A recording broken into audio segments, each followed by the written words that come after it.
Minasyaitonirrajim. Bismillahirrahmanirrahim. Alhamdulillahirabbil alamin wasta'inu bisabri wassalah.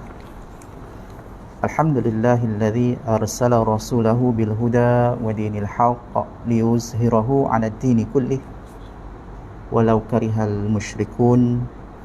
Law anzalna hadzal qur'ana 'ala jabalin la ra'aitahu khashi'an mutasaddian min khasyatillah wa tilkal amthalu nadribuha lin-nasi la'allahum yatafakkarun. Sadaqallahul azim. Amma ba'. Yang dirahmati Allah,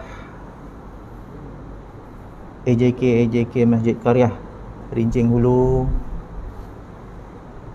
ahli qaryahnya, para jemaah sidang hadirin majlis Allah, majlis ilmu, tazkirah bersempena dengan salat Jumaat tanggal 21 Rabiul Akhir 1443 Hijriah. Mudah-mudahan insya-Allah dengan pertemuan ringkas ini Allah memandang apa yang seawalnya saya lakukan dikira sebagai ibadah, dakwah, dan mudah-mudahan yang bersama-sama dengan saya, sama ada secara live di sini ataupun live di rumah, di Facebook ataupun Instagram, dan hari ini kita hybrid untuk sama-sama diperingatkan dengan ayat-ayat Allah yang diturunkan kepada junjungan besar kita Nabi SAW, dan seterusnya, kita sebagai penerus umat akhir zaman untuk menghayati usulan dan juga dakwah baginda SAW. Jadi insya-Allah pada hari ini, ringkasnya, kita hanya ada beberapa minit saja, dijemput saya, Syahril bin Muhammad, diamanahkan untuk beri sedikit tazkirah untuk diri sendiri dulu, dan seterusnya kepada sidang hadirin hadirat yang dirahmati Allah. Jadi saya mulakan dengan satu ayat Allah. A'udzubillahi samil alim minasyaitonir rajim. Ya ayyuhan nasu u'budu rabbakumul ladzi khalaqakum walladzina min qablikum la'allakum tattaqun. Mafhumnya, hai manusia, sembahlah Tuhanmu yang telah menciptakanmu dan orang-orang yang sebelummu agar kamu bertakwa. Jadi seruan Allah kepada Rasulullah SAW seawalnya, seterusnya dibacakan kepada kita sebagai manusia agar bertakwa sebagaimana mereka yang sebelum kita, iaitu para rasul, para anbiya, salafus salih, mereka yang mengikut Al-Quran dan sunnah rasul-rasulnya. Jadi insya-Allah tajuk yang diamanahkan untuk saya memberikan peringatan kepada diri ini dan juga sesama kita sebagai manusia tadi berkaitan syariat pengurusan harta dalam Islam. Dan khususnya kalau hari ini saya ada bawa sedikit lah, sedikit, kalau ada mungkin ada dalam pegangan, atau kalau tak dapat nanti boleh pergi dekat pendaftaran. Ini adalah guideline sahaja, guide, kalau baca sekali memang tak faham, tapi tajuk besar itu adalah salah faham dan ketidakpedulian ataupun tak peduli akan satu syariat yang Allah turunkan kepada umat Rasulullah SAW, iaitu faraid. Merujuk kepada sikap golongan yang tidak menerima berita yang sebenar atau hanya taksub kepada berita-berita palsu, hanya dengar cakap-cakap orang, dulu orang tua saya buat macam ni, dulu atuk saya buat macam ni, tu dengar cakap orang lah. Allah sebut dalam Al-Quran surah Luqman ayat yang ke-21, maksudnya, dan apabila dikatakan kepada mereka, ikutilah apa yang diturunkan Allah, mereka menjawab, tidak, tapi kami hanya mengikuti apa yang kami dapati bapa-bapa kami mengerjakannya. Dan apakah mereka akan mengikuti bapa-bapa mereka walaupun syaitan itu menyuruh mereka ke dalam seksa api yang menyala-nyala, itu neraka. Na'udzubillah min zalik. Tak peduli. Ni saya sentuh tentang bab faraid tadi tu, disebabkan tak peduli tu, kita pun main-main faham aja. Atuk aku dulu buat macam tu, mak ayah aku dulu buat macam tu. Ni ayat Allah menjelaskan. Dan kalau kita tak ikut syariat, tak ikut Al-Quran dan Sunnah, neraka Jahannam. Merujuk kepada sikap yang mementingkan diri sendiri. Oh, aku dah buat dah betul dah. Ni cerita faraid kan.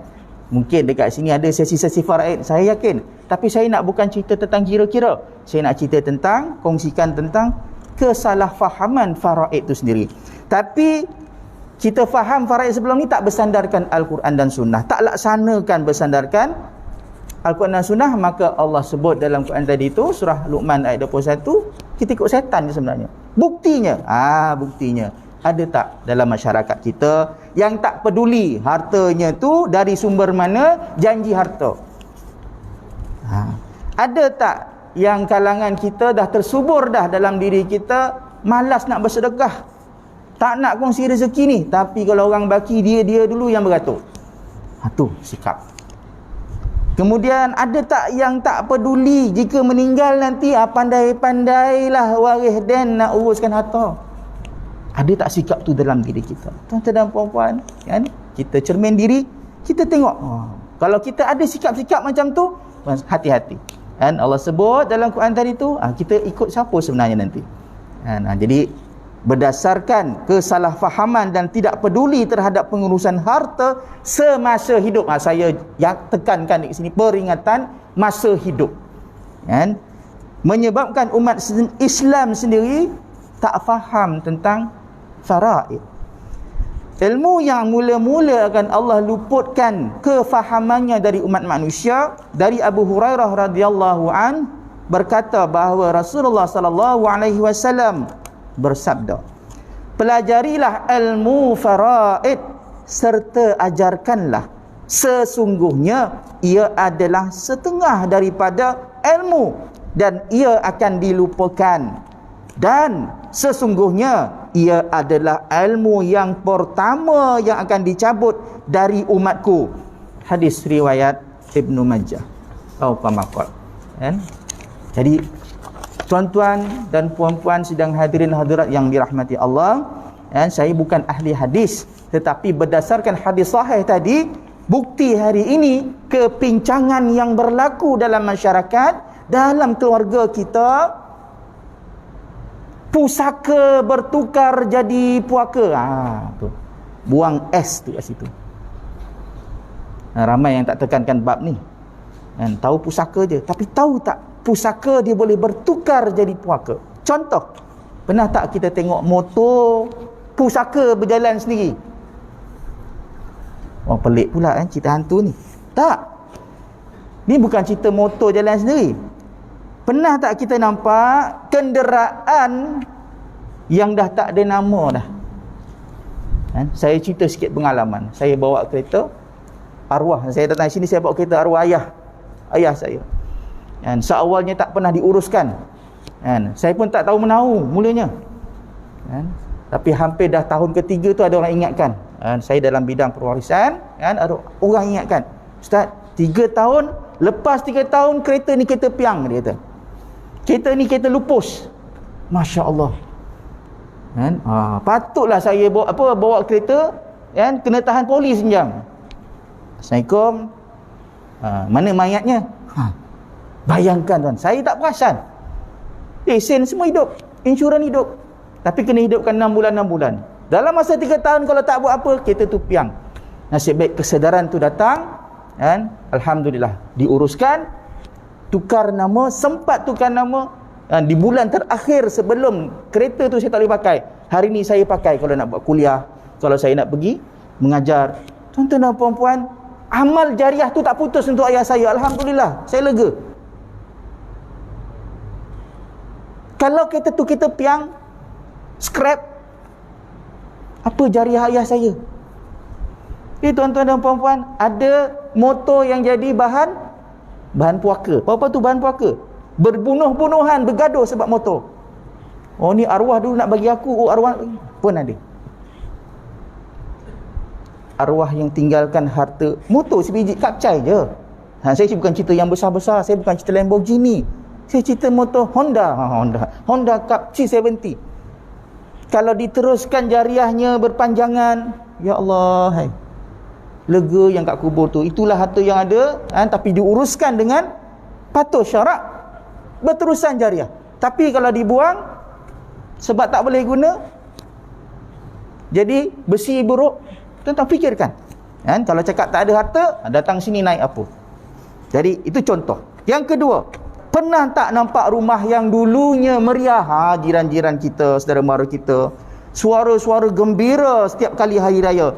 Bila pemiliknya meninggal, suara-suara lain yang berbunyi. Pernah dengar tak? Rumah dulu ni keluarga si fulan bin fulan, suara arwah ni dulu keluarganya memang bahagia dengan cucu-cucunya, tapi semenjak arwah meninggal, suara-suara lain yang keluar, bukan suara puaka. Rumah pusaka tu dia jadi puaka sebab apa? Ada mulut-mulut jiran, ada mulut-mulut waris yang tak kena-mengena, ada suara adik-beradik bergaduh, ada anak-anak beranak tak bersua muka dah lepas tu. Maka rumah agam, rumah yang besar, walaupun yang kecil sekalipun, elok-elok dulu bahagia, elok-elok menjadi pusaka yang mampu menjadi jariah untuk kita kalau mati, akhirnya jadi puaka, tuan-tuan. Orang panggil rumah puaka. Puaka ni bukan pasal hantu, tuan-tuan. Ini bukan cerita hantu. Suara-suara puaka yang menyebabkan kita yang di dalam kubur tu nanti dipersoalkan kenapa harta itu menjadi alat kepada perpecahan. Jadi itu contoh, itu contoh. Yang ketiga, pernah ini mungkin kalau ada perempuan saya suka cerita, pernah nampak tak periuk belanga terbang? Yang masa hidup pun ada yang terbang juga, kan? Maksud saya, sebab saya cerita kisah benar, kan? Kisah benar. Di Nogori pernah ada satu kes kematian, kan? Saya sendiri ada, saya melihat, kan, anak-anak tengah nangis-nangis, anak-anak sedang meratapi kematian, bersedihlah, bukan nangis yang meratap, tidak, bersedih. Datanglah pak cik, mak cik datang. Along, ni dulu arwah mak kata ni mangkuk ni nak bagi dekat mak cik. Tengah bersedih tu, tak tahu nak buat apa dah, kan? Periuk-periuk pusaka semua dah kena angkut, dah bersih dah, clean kabinet tu. Baru je jenazah tu ditanam. Tu kisah periuk. Dulu-dulu periuk tu mungkin periuk stainless steel. Sekarang ni periuk, kalau cerita periuk, pernah dengar noksa? Kalau tak bergaduh dengan isteri tak sah tu, noksa. Lagi apa lagi? Thermomix. Itu kalau combine beli tu, dia main kutu. Harganya macam wai suku, tahu wai suku? Tu anak-anak bising. Mak, beli wai suku lah mak. Kan? Generasi XYZ ni, tu wai suku lah. Nak cuba combine noksa dengan Thermomix, mak isteri kita tu, sama jaga tu. Jangan cakap tak ada harta dekat rumah. Pun boleh jadi punca kepada perpecahan, kan? Jadi berdasarkan poster yang saya kongsikan tu, jadi boleh faham tak sebenarnya? Sebab saya nak cuma nampakkan dan penjelasan tentang faraid ni, kalau kita tak faham, sebab rata-rata yang kita faham, tak apa, kita meninggal, kita ada faraid. Ya, betul. Faraid ni apa atau siapa? Tu soalan dia. Faraid ni apa? Ataupun faraid ini siapa? Jadi sebagai contoh, saya nampakkan satu analogi, kan? Satu analogi. Bila kita berada di traffic light, apa kita nak buat? Kita tengok color dia, betul? Ada merah, ada kuning, ada hijau. Semua akan cakap, kalau merah berhenti. Tapi pernah tak kita tengok orang langgar lampu merah tu, walaupun color dia merah? Ada yang selamat, betul? Ada yang kurang bernasib baik. Itu yang kita tahu. Bila tengok lampu traffic lightnya, kita tahu dah, merah ke, kuning ke, hijau. Jadi itu dikatakan sebagai benda hukum. Hukum merah tanda berhenti, kuning bersedia, kemudian hijau baru jalan. Hukum, tuan-tuan. Tapi kenapa ada orang yang langgar juga? Yang selalu kita nampak ni yang macam haiwan-haiwan lah, kan? Ada panda merah jambu selalu, kan? Ada apa, binatang lala tu, kan? Dia suka langgar. Kan kadang-kadang mungkin kita sendirilah langgar, kan? Tak ada kereta langsung, nampak merah, clear jalan tu, kita jalanlah. Nampak tak? Hukum lampu merah tu kita langgar juga. Sebab ia adalah hukum. Ia bukan siapa di depan tu. Cuba ada polis trafik kat depan tu. Lampu merah sekalipun kalau dia angkat tangan, kena berhenti. Jadi kena faham. Faraid ni persoalan dia apa atau siapa. Tu. Jadi itulah perumpamaan yang mudah saya nak kongsikan, kan? Yang pendek ringkas hari ini tentang faraid. Ia bukan tentang apa dan siapa. Kita kena kenal. Kita beranggapan faraid ni sebenarnya automatik. Kalau kita meninggal automatik dah faraid, ustaz. Jangan risau, ustaz. Betul.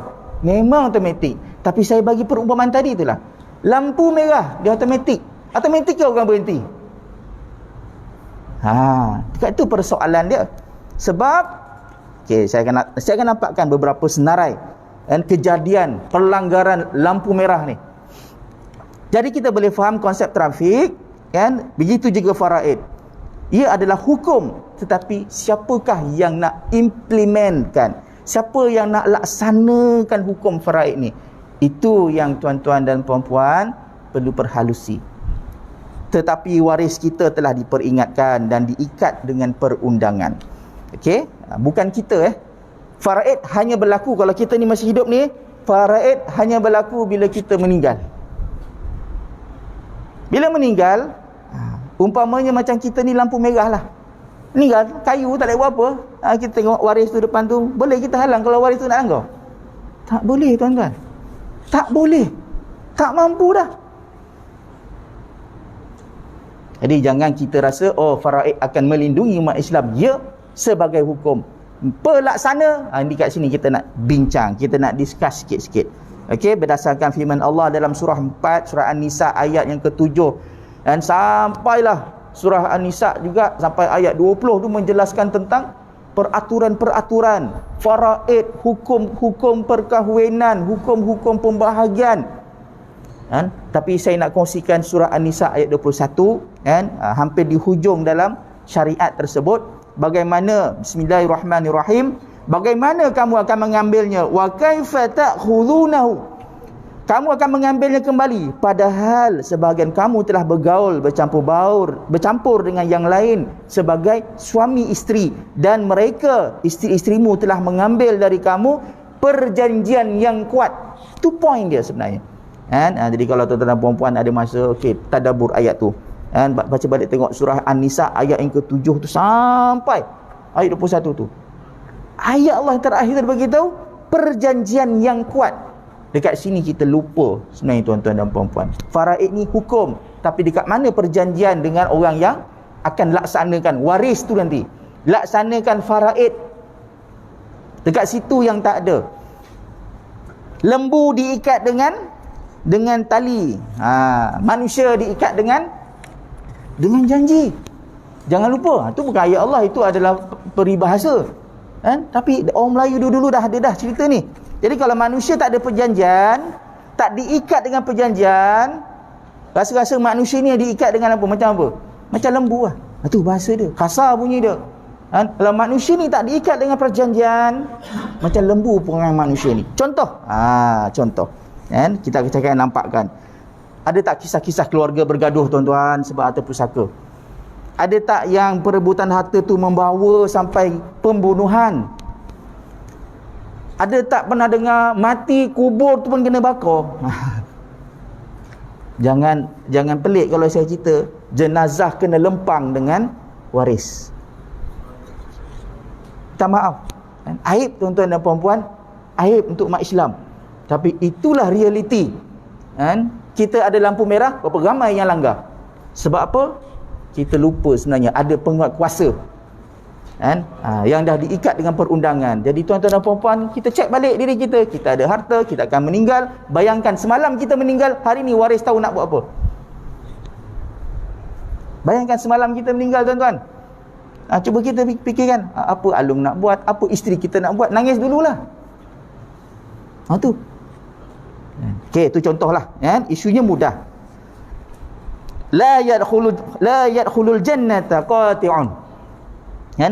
Hadis Nabi SAW, tidak masuk syurga orang yang memutuskan tali silaturahim. Ini hadis riwayat Bukhari dan Muslim. Isunya mudah aja. Terputus silaturahim, la jannah. Bukan syurga tempat kita. Jangan kita mimpi, tuan-tuan dan puan-puan. Kalau asbab harta pusaka kita, asbab salah faham faraid kita masa hidup ini, kita tak uruskan betul-betul ikut syariat, tuan-tuan, jangan mimpi nak masuk syurga, tuan-tuan. Oh, jangan kita, aku ada harta banyak, aku dah bagi pada waris. No. Tak diikat dengan satu perjanjian yang sahih oleh perundangan di Malaysia khususnya. Tuan-tuan dan puan-puan, porak-peranda, tuan-tuan. Jadi kalau dalam poster ni, kalau siapa yang ada poster ni, ada dekat sini bulatan kecil tu, dia tulis punca utama kemiskinan. Sebab dalam kajian 3/4 ataupun sebenarnya 3/4 sumber kekayaan, ataupun ada pendapat naik 90% punca kekayaan dia datang daripada perwarisan, harta pusaka, tuan-tuan. Tapi hari ini umat Islam makin lama makin miskin. Sebab apa, tuan-tuan? Saya bercontohkan satu isu atau beberapa isu yang boleh kita ambil pelajaran ataupun ibrah. 80 bilion harta umat Islam terbeku di Malaysia, tuan-tuan. Tahu tak 1 juta geran tanah di pejabat tanah tidak bernama. Nama ada, nama orang meninggal dunia dah. Terbeku harta tu. Bayangkan, tuan-tuan, siapa kat sini yang nak tanah? Oh, semua angkat tangan. Siapa dekat sini yang berkongsi nama dia dengan orang mati? Oh, mungkin tak nak jawab lah. Siapa yang dekat sini yang ada tanah tak mampu tengok je? Tuan-tuan dan puan-puan, banyak tanah di tanah Melayu kita ni, di tanah Islam kita ni yang telah dirampas. Rampas, siapa yang rampas? Diri kita, tuan-tuan. Kita nak urus. Tak apalah, waris aku nanti. Tuan-tuan dan puan, tu tengok dekat Kampung Baru, tuan-tuan, satu nama ada satu tanah tak sampai seekar, setengah ekar ada 101 nama, tuan-tuan dan puan-puan. Nak buat apa? Selama-lamanya kita akan tengok Kampung Baru daripada KLCC macam tu lah. Nampak zinc buruk. Salah siapa, tuan-tuan? Ni di pejabat tanah tau. 1 juta geran. Tak boleh buat apa? Beku. 10 juta akaun KWSP tidak dituntut. Siapa punya tu? Bernilai 200 bilion. Tu yang sedap dengar tu. 200 bilion. Tapi tak boleh buat apa, tuan-tuan. Beku. Kemudian 6 juta akaun tabung haji tidak dituntut. Ada 27 bilion kat situ. Pun sama juga perangai kita. Orang Islam suka simpan duit dan simpan terus. Waris langsung tak dapat nak manfaatkan. Tanpa sedar, tuan-tuan dan puan-puan, salah faham kita terhadap faraid. Ambillah 80 bilion lah. Saya buat satu fikiran mudah, kan? 80 bilion harta keseluruhan yang dimiliki umat Islam, saya ni amil, kan? Saya amil, kan? Amil zakat, kan? Untuk ma'tafiz Al-Quranil Muttaqin. Jadi saya mudahkan kiraan lah, 80 bilion. Bayangkan kalau 80 bilion harta terbeku tadi, tu kira cincai lah tu, milik umat Islam. Kalau beku tak boleh zakat, tuan-tuan. Kalau beku tak boleh dizakatkan. Bayangkan, tuan-tuan, kalau kita mampu patah balik ke belakang, kita mampu mengubah keadaan, dapat cairkan duit tu, dapat uruskan masa hidup dan akhir kita mati dengan duit tu mengalir. 80 bilion yang terkumpul tu, kalau 2.5%, 2.5% dizakatkan, tuan-tuan, agak-agak berapa tu?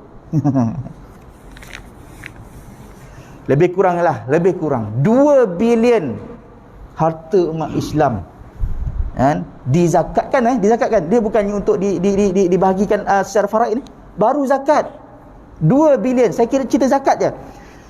Jika 17 juta umat Islam dekat Malaysia ni diberi manfaat, berapa banyak projek perumahan rakyat yang dapat dibuat? Berapa banyak anak-anak muda kita yang sekarang ni duk mencari rumah susah. Dekat sini pun ada banyak perumahan-perumahan baru, tapi harga-harga kayangan. 17 bilion 17 juta rakyat umat Islam tu boleh terima manfaat kalau dengan zakat je. Ni bukan peruntukan kerajaan ni, peruntukan umat Islam, hasil daripada aturan Allah, zakat tadi. Kalau masjid masjid dekat Malaysia ni lebih kurang 6,000. Saya persatuan beli Masjid Selangor, kan. Saya ada kiraan tu, data tu lebih kurang 6,000 lah. 6,000 masjid dekat Malaysia, tak banyak pun, 6,000 je. Kalau diagihkan zakat tersebut 2 bilion tu kan, untuk keperluan masjid, satu masjid RM400,000. Kalau ada Nazir, saya nak tanya di Samsudin, 400,000 nak buat apa masjid ni? Apa yang nak diimarahkan? Ada tak asnaf yang boleh dibantu? Ada tak fakir yang boleh disantuni? Ada tak belia-belia yang boleh dibantu perekonomian dia? Ya Allah, siapa yang halang semua ni tuan-tuan dan puan-puan? Jika masih kita termenung, masih lagi tak peduli apa ustaz cakap ni, alhamdulillah dah cukup. Kan? Dah cukup. Sebab apa? Kita masih lagi merasakan contoh. Pernah tengok cerita Nujum Pak Belalang? Nujum Pak Belalang. Satu untuk engkau, satu untuk aku. Dua untuk engkau, dua untuk aku. Itulah perangai kita bila kita beranggapan faraid automatik. Tak apa, nanti waris aku pandai bagi-bagi. Mereka akan bagi-bagi macam tu. Piramli dia dah melihat ke depan dah. Kelak waris kita akan buat macam tu lah. Bila lah mau habis, bak sini. Hei, satu untuk engkau, hei, satu untuk aku. Bila nak habis, penyudahnya bergaduh. Mana pemegang amat, mana yang diamanahkan tu, orang yang diamanahkan dengan janji tadi tu untuk diuruskan. Kan, kalau dalam Islam dia panggil pentadbir ataupun wasi. Kat sini adalah satu kempen untuk kita nampakkan kepada anak sahabat-sahabat, kepada jemaah-jemaah sekalian. And jika masih termenung, tak peduli, rugilah umat Islam, tuan-tuan dan puan-puan. Kita tak boleh buat apa 80 bilion tu, tak boleh buat apa dah. And tapi makin lama makin meningkat harta yang terbeku, tuan-tuan.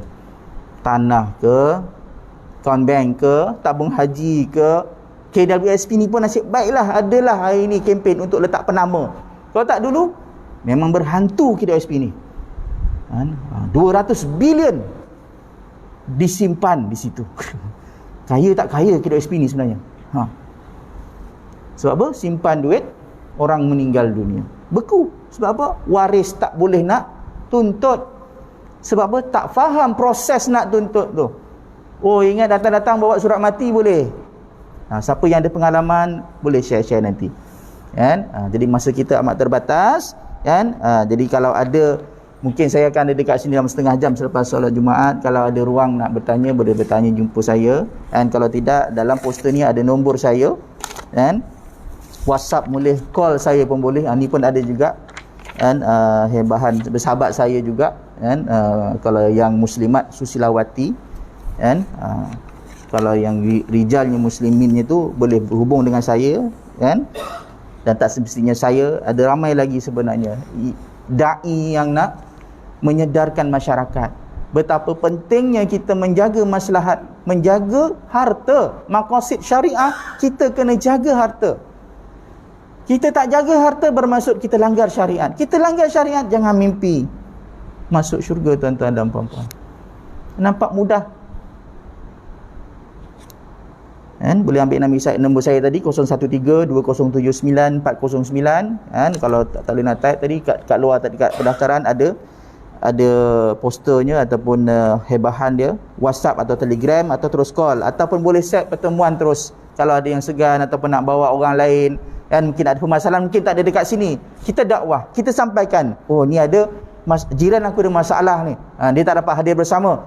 Andai kata ada permasalahan yang berkaitan pusaka ataupun berkaitan tentang faraid, boleh jumpa insya-Allah secara SOP di madrasah saya, ataupun tempat-tempat yang tuan-tuan tetapkanlah insya-Allah.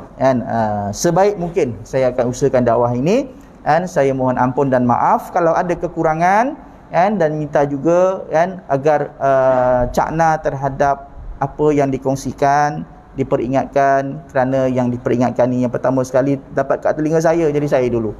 Dan minta maaf bapak-bapak, ibu kalau ada, sahabat-sahabat, ada jemaah sekalian. Aku lu qauli hadza wa astaghfirullahal azim li wa lakum wa billahi taufiq wal hidayah. Wassalamualaikum warahmatullahi taala wabarakatuh.